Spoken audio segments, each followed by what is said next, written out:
माशाअल्लाह सभी ज़ायरीन जा रहे हज़रत जुनैद बगदादी की बारगाह में ज़ियारत के लिए।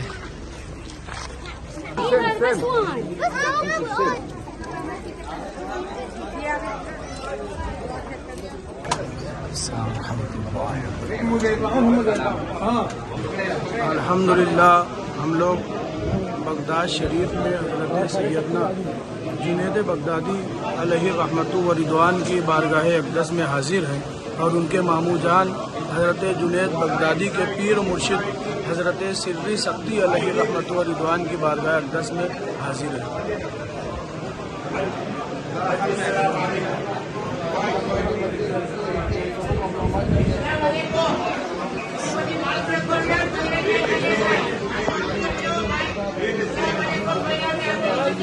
Sabo kami ang nurani of that.